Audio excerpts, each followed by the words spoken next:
কাজ করে, সেটা হচ্ছে পুরান চাল ভাতে বাড়ে। বাংলাদেশের রাজনীতিতে প্রধান দুইটা দল আওয়ামী লীগ এবং বিএনপি, আর এর পাশাপাশি আরও দুইটা দল জামায়াত ইসলাম এবং জাতীয় পার্টি। তবে মূল খেলোয়াড় হচ্ছে আওয়ামী লীগ এবং বিএনপি, তাদের সাথে জোট বেঁধে বাকি খেলোয়াড়দেরকে গোল করতে হয়। এর বাইরে একটা রাজনৈতিক দল আসবে, তারা ক্ষমতাতে পর্যন্ত যেতে পারবে, অথবা প্রধান বিরোধী দল হিসাবে সংসদে আসন গ্রহণ করবে। ইভেন তারা নির্বাচনের আগে সারা বাংলাদেশে ক্যাম্পেইনিং করবে, এলাকা এলাকায় অফিস দিবে, তারা তাদের মিটিং করবে, মিছিল করবে, আর এই বিষয়গুলো খুব সহজে তারা করতে পারবে। এই প্রেক্ষাপট কি বাংলাদেশে আদৌ তৈরি হয়েছে? হয়নি। ছাত্রদের নতুন দল ঘোষণার পরপরই জনশক্তি হোক, যেই হোক, এটা নিয়ে আবার এখন বিতর্ক দেখা দিচ্ছে কোন নাম হবে, বা এটা নিয়ে তারা নাকি কথা বলে নাই, কোনো সমন্বয়ক তিনি নিজ দায়িত্বে এই কথাটা বলছেন, আর সেটা আলাদা নামের বিষয়টা। এখন জাতীয় নাগরিক শক্তি নামক যেটা হচ্ছে তাদের মূল প্ল্যাটফর্ম, সেই প্ল্যাটফর্মে বিভিন্ন জায়গায় তারা ধাওয়া খাচ্ছেন, তাদের উপরে হামলা হচ্ছে। আজকে যে ঘটনা ঘটছে, তো বৈষম্য বিরোধী স্টুডেন্টরা তাদেরকে যেভাবে ধাওয়া দিছে, বিএনপি নেতার ডরে দৌড়ে গিয়ে সবগুলা থানায় ঢুকছে। রাজনীতি করতে গেলে এখন পর্যন্ত তারা ওইভাবে গোছালো না। এখন পর্যন্ত আপনার এই টিমটা রাজনৈতিক প্ল্যাটফর্ম হিসাবে তাদের শক্তি সামর্থ্য কিন্তু বৃদ্ধি করতে পারে নাই।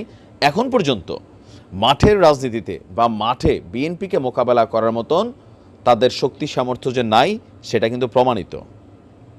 এমনকি এই ঘটনার জেরে কী হবে সেটা জানি না। বরিশালের বানারীপাড়ার এলাকা, বরিশালের বানারীপাড়া উপজেলার বিএনপির যুগ্ম আহ্বায়ক সবুর খান ওরফে সবুর মেম্বার, এবং তার একটা বাহিনী আছে, সেই লেভেলে তারা সেখানে রাজত্ব করে।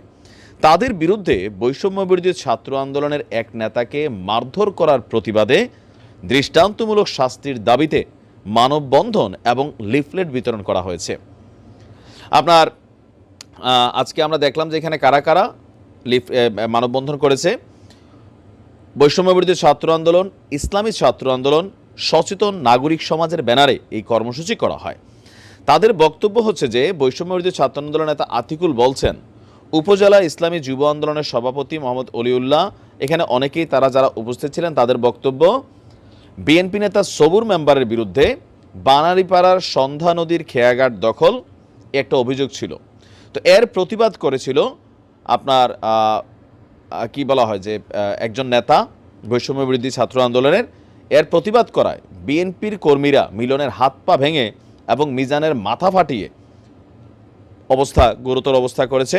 বাইশারি ইউনিয়নের গরদ্দার গ্রামের শহীদ হাওলাদারের মেয়েকে ধর্ষণের চেষ্টা, গরদ্দার খেজুরতলা রাস্তার পশ্চিম পাশের খাস জমি বিক্রির পরে তা আবার দখল, বানারীপাড়া পৌর শহরের ফেরিঘাটে নির্মীয়মান ব্রিজ সংলগ্ন সন্ধ্যা নদী শাখা খালের প্রবেশমুখের তীরে সরকারি সম্পত্তি অবৈধভাবে দখল করে বালু ভরাট, সন্ধ্যা নদী থেকে অবৈধভাবে বালু উত্তোলন, এরকম নানান অপকর্ম। খলিলুর রহমান মোল্লাকে সপরিবার এলাকা ছাড়া করা, বিভিন্ন জায়গায় চাঁদাবাজি, চাঁদা না দিলে হামলা করা, ভিডব্লিউ কার্ড প্রদানের নামে বাইশারি ইউনিয়নের দুস্থ মহিলাদের কাছ থেকে আপনার এখানে বিভিন্ন রকম অ্যাক্টিভিটিস হয়েছে। তো তার বিরুদ্ধে এই ঝামেলাগুলো ছিল। লিফলেটে আপনার এই বিষয়গুলোকে তুলে ধরা হয়েছিল। লিফলেটে সবুরের ভাই সগির খানের বিরুদ্ধেও বিভিন্ন অভিযোগ করা হয়েছিল।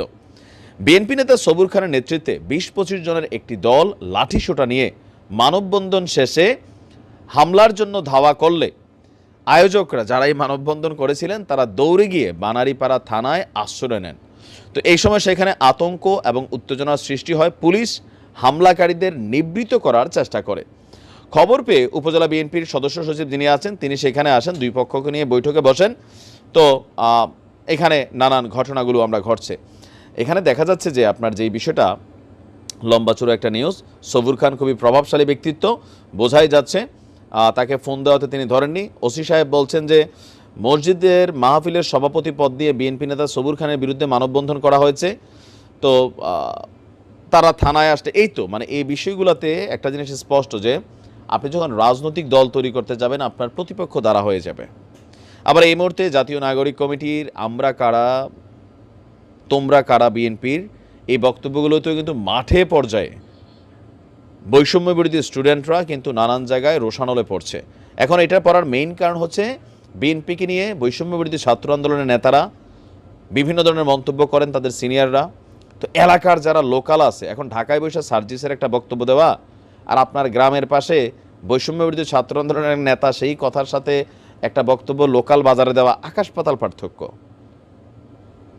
আকাশ পাতাল পার্থক্য কোনো বিএনপির নেতাকর্মীরা পিঠের চামড়া রাখবে না, এটাই হচ্ছে বাস্তবতা। ঢাকা শহরে অনেক কিছু করা যায়, কিন্তু লোকাল এরিয়াতে রাজনৈতিক দলগুলোর প্রভাব প্রতিপত্তির হিসাবটা আলাদা।